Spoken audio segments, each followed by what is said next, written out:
Well guys, today's the day I've been waiting for. I've been waiting for this package, which is a new Polk Audio Signature Series S35 center speaker to match up with my LG 65 C9 OLED. And the reason I'm doing this is because I have a full 7.1 system with the front, left, right with Dolby Digital Presence speakers and rear surround speakers.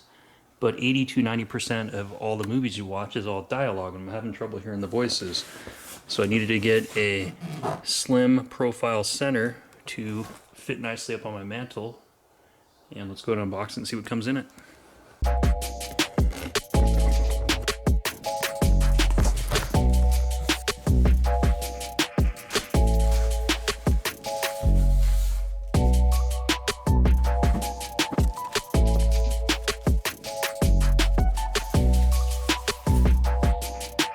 So this is what you can expect to find in the box. It comes with the grill cloth cover, and this is magnetic, which is nice.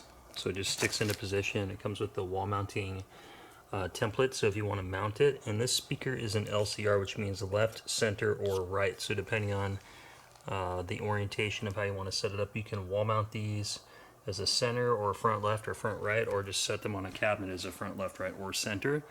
And then this comes with all the different owner's manual for all the different series of what you can expect to get in the S series from Polk Audio. We'll have a link in the description below of where I picked this up on Amazon. So I wanted to get a little bit better look at this. So the grill cloth is really nice looking, kind of what you'd expect from Polk Audio. Cabinet's really nice. It's like a charcoal ash finish on it. And then in the back you'll see like there's a logo here for power port. That's basically like if you look in here you can see like a Hershey Kiss down there, and that's the port for the speaker, and that helps disperse the air out, making the speaker more efficient. I think it's by 3 decibels, so it like doubles the bass output of the speaker. And then you can see in the front you've got 6 3-inch mid-bass drivers. They have rubber baffles, nice durable cones. You have a 1-inch silk dome tweeter, so it's going to be very smooth and very realistic, very rich sounding versus like if you do like a titanium tweeter or horn tweeters. Those are really bright and they're really harsh on your ears, and I think silk dome gives you a more natural experience to how like real life humans sound. So I'm a fan of silk dome tweeters. But let's go ahead and plug it in and see what it sounds like.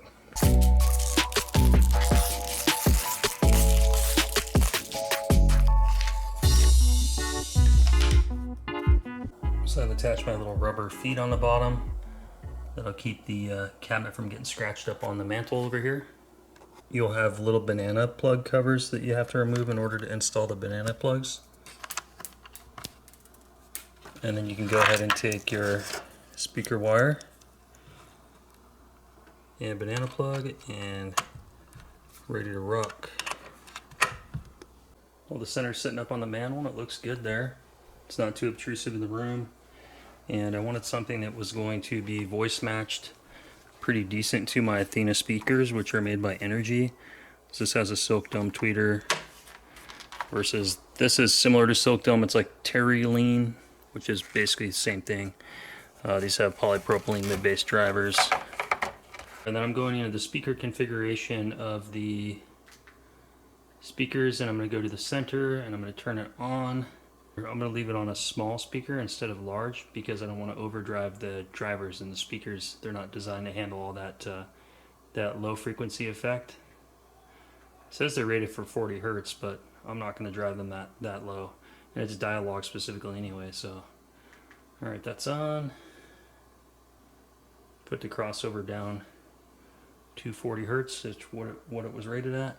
And for my receiver, I'm running a Yamaha Avantage RXA 3030, which is a little bit older. It's from like 2013, but it's Yamaha's top of the line. It's a $2,000 receiver that runs 140 watts times 7 RMS at 0.06 THD, so it's a really clean, low distortion amplifier. There's been speculation that I was involved in events that occurred three-way on the rooftop. Sorry, Mr. Sun. Did you honestly expect us to believe that that was a bodyguard in a suit that conveniently appeared despite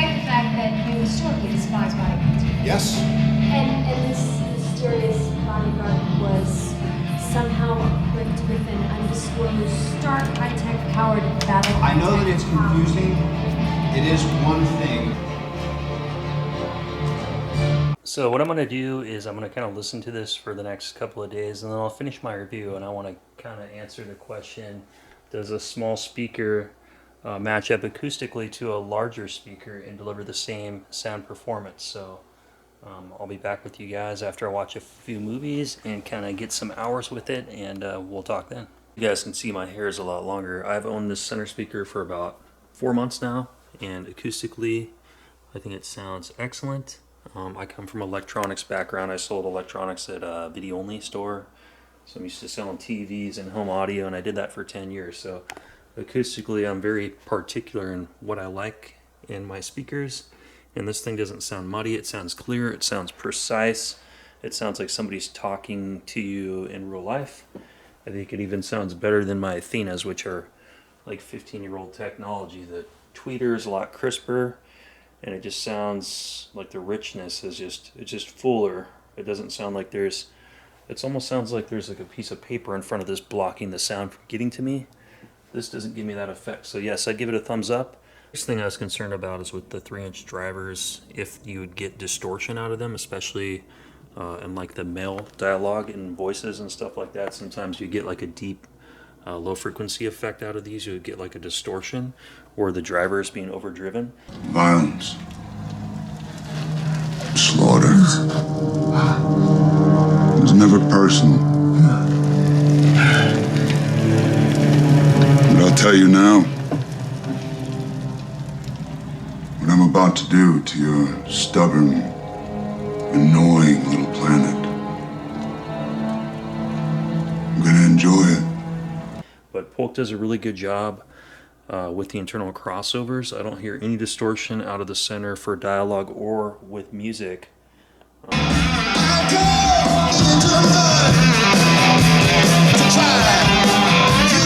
And that's kind of a big thing with Polk Audio, is they've been around since the early 1970s. They've got a lot of sound design technology they put into these speakers. They have like a huge sound auditorium where they test the drivers acoustically and make sure that they're performing right. So you're kind of getting a little bit more out of the speaker, and that's what you pay for. That's why it's a little bit more costly than some of the other off-brand or other brands.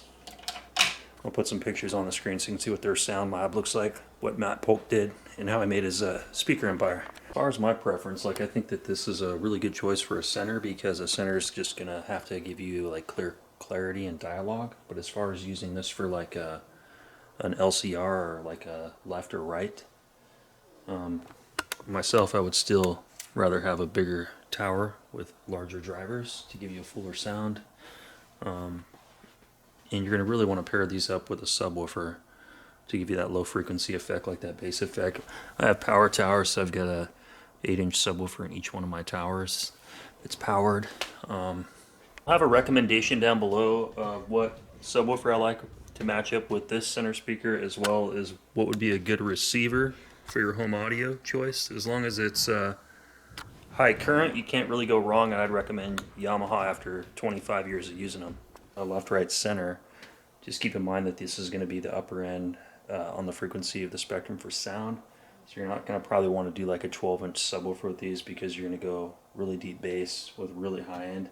You're going to want something more like an 8-inch subwoofer, which will give you a more tuned sound, because you're not going to have that big gap in between. You're going to have kind of your upper end, mid upper end frequency, and then that 8-inch woofer is going to fill in that mid-range and kind of low frequency. And don't worry if your seating distance is farther away like ours. We're sitting back about 17 feet away. Even back here, there's still no difficulty hearing the clarity of the center speaker from this distance. And if you guys like this kind of content, give the video a thumbs up, share, comment, and subscribe. I'll see you on the next video.